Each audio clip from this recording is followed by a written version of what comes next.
నీళా తుంగస్తన గిరితటీ సుప్తముద్బోధ్య కృష్ణం పారార్థ్యం స్త్వం శృతి శత శిరసిద్ధమధ్యాపయంతి స్వోచ్ఛిష్టాయాం స్రజి నిగళితం యా బలాత్కృత్య భుంక్తే గోదా తస్యై నమ ఇదమిదం భూయ ఏవాస్తు భూయః.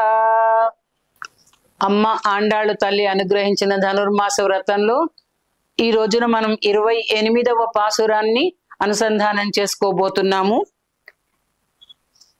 నిన్నటి 27వ పాసురంలో గోపికలు ఆభరణాలను వస్త్రాలను అలాగే భోగాన్ని కూడా కోరడం అనేటటువంటి దాన్ని తెలుసుకున్నాము. నిజానికి గోపికలు కోరుకుంటున్నవన్నీ కూడా లౌకికమైనటువంటి వ్రతోపకరణాలు కానే కావని, శాశ్వతమైనటువంటి ఆముష్మిక ఫలం అనేటటువంటిది పొందడమే వీళ్ళ కోరిక అని తెలిసినటువంటి వాడు ఆ పరమాత్మ. అయితే దానిని వారి నోటి వెంటనే చెప్పించాలి అని అనుకున్నాడు. అందుకని వాళ్ళతో స్వామి ఏమంటున్నాడంటే, ఓ గోపికలారా, పరిశీలించి కృప చేయమని మీరు అంటున్నారు, మీరు కోరుతున్నారు. అలా కోరడంలో మీ అభిప్రాయం ఏంటి? ఇటువంటి మహత్తరమైనటువంటి అలంకరణలను భోగాలను పొందడానికి మీకున్నటువంటి అధికారం ఏమిటి, అర్హత ఏమిటి, వాటిని వివరించండి అని కృష్ణుడు గోపికలతో అంటున్నాడు. అలా అంటున్నటువంటి సమయంలో వాళ్ళు అంటున్నారు, పరమాత్మ ఎల్లవేళలా నీతో కూడి ఉండడం అనేటటువంటిదే, నీకు కైంకర్యం అనుకోవడమే మాకు ప్రధానము. కాబట్టి అలా కాంక్షించినటువంటి మేము నీవే ఉపాయము అని నమ్మినటువంటి వాళ్ళము. దానికి ప్రత్యేకంగా మాకు ఎటువంటి అర్హతలు మేము సంపాదించుకోలేదు అంటూ ఈనాటి పాసురంలో దాన్నే స్పష్టం చేయడం అనేది మనకు అమ్మ దర్శింపచేస్తూ ఉన్నది. వాళ్ళు అంటున్నారు, ఓ పరమాత్మ, అజ్ఞానులమైనటువంటి మేము శరీర పోషణ కోసం పశువుల వెంట తిరుగుతూ ఉండేవాళ్ళం, అడవుల్లో తిరుగుతూ ఉండేవాళ్ళం. మేము అలా తిరుగుతూ ఉండేటటువంటి మాతో కలిసి నీవు తిరిగావన్నటువంటి చనువు ఉండడం చేత నిన్ను మేము గోవిందా అని పిలుస్తున్నాము. నీవు జన్మించిన కులంలోనే మేము కూడా పుట్టాము అనేటటువంటి ఒక్క అర్హత తప్ప మాకు ఇతరమైన అర్హతలు ఏవీ లేవు. కానీ పరమాత్మ, మా హృదయం నిండా కూడా నీ మీద ప్రేమ భక్తి అనేటటువంటి ఉన్నాయి. ఇక ఇవి చాలు కదా స్వామి మమ్మల్ని అనుగ్రహించి పరను ప్రసాదించడానికి అంటూ ఆ కృష్ణ పరమాత్మను ఆశ్రయించి గోపికలు శరణు వేడడం అనేటటువంటిది ఈనాటి విశేష పాసురమైన 28వ పాసురము మనకు తెలియజేస్తూ ఉన్నది. పాసురాన్ని అనుసంధానం చేసుకుందాం.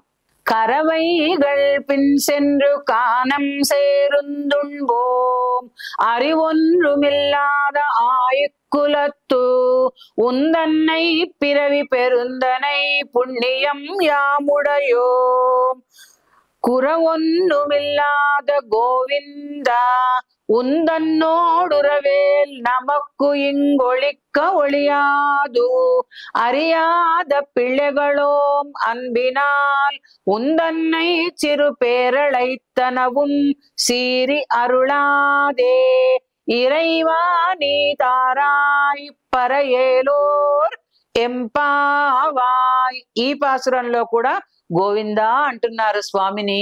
ఇక్కడ ఏమిటంటే, గోవింద నామం ఏదైతే ఉన్నదో కృష్ణుడు సంపాదించుకున్నటువంటి నామం అది. ఇంద్రుడు ఆ గోవర్ధనోద్ధరణం చేసినటువంటి కృష్ణుడి దగ్గరికి తన అహంకారాన్ని నశింప చేసుకుని వచ్చినటువంటి ఇంద్రుడు కామధేనువు పాలతో ఆ కృష్ణుడికి అభిషేకం చేసి గోవిందనామ పట్టాభిషేకం చేశాడు. అలా గోవులకు గోపాలకులకు అందరికీ కూడా ప్రీతిని కలిగించినటువంటి ఆ గోవింద నామం ఏదైతే ఉందో కృష్ణుడికి అత్యంత ప్రీతికరమైనటువంటిది. అలా ఆ నామ సంస్మరణ అనేటటువంటిది, ఆ నామోచ్చారణ అనేటటువంటిది, నామ వైభవం అనేటటువంటి. పశువుల వెనుక అడవికి పోయి అడవిలో ఆ పశువులను మేపుతూ అక్కడే తిని శరీరాన్ని పోషించుకునేటటువంటి వాళ్ళము మేము అని చెప్తున్నారు. పశువులు తిరుగుతూ తిరుగుతూ మేస్తుంటాయి, మేము కూడా వాటి వెంట తిరుగుతూ తిరుగుతూ తింటుంటాము.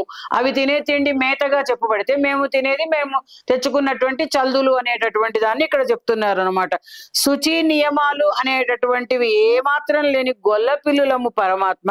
గొల్ల పిల్లలమైనటువంటి మేము ఏమాత్రము జ్ఞానం లేనటువంటి వాళ్ళము.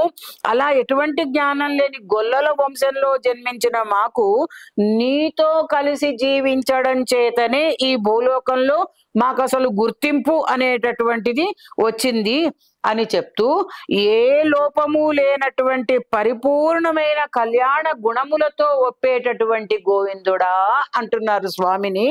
అలా అటువంటి గోవిందుడవు నీవు ఓ పరమాత్మ.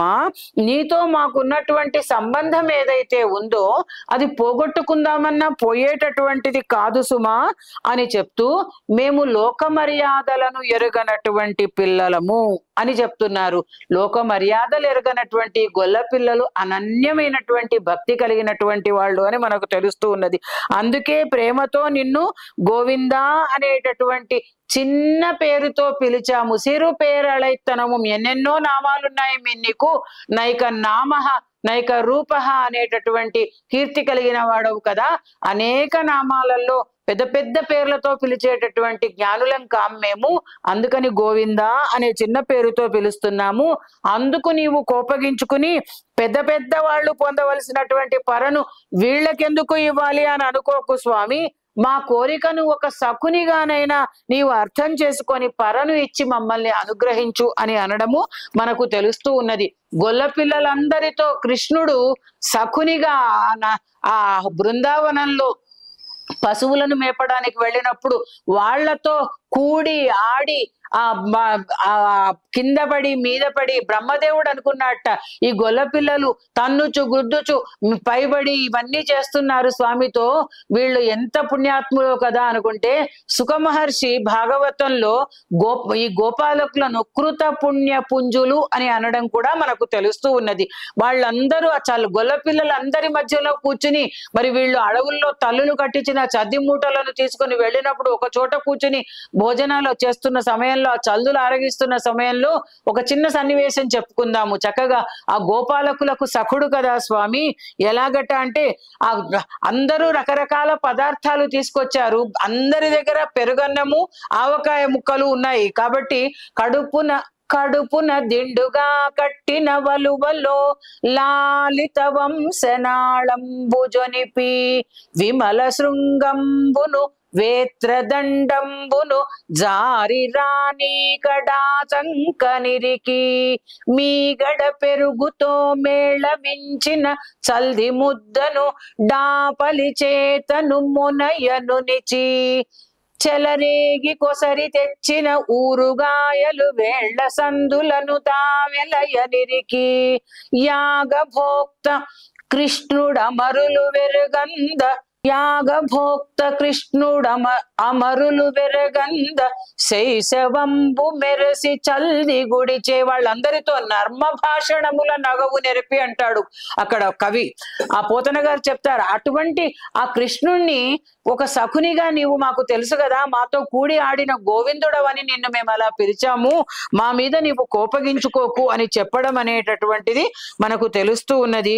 లోక మర్యాదలు అనేవి తెలియని వాళ్ళము అని చెప్తూ, మా కోరికను ఒక సఖునిగా అయిన పరమాత్మ నీవు అర్థం చేసుకుని పరను ఇచ్చి అనుగ్రహించు అంటూ పరమాత్మను గోపికలు శరణు వేడడం అనేటటువంటిది 28వ పాసురంలో మనకు తెలుస్తూ ఉన్నది. ఆండాళ్ దివ్య తిరువడిగళే శరణం.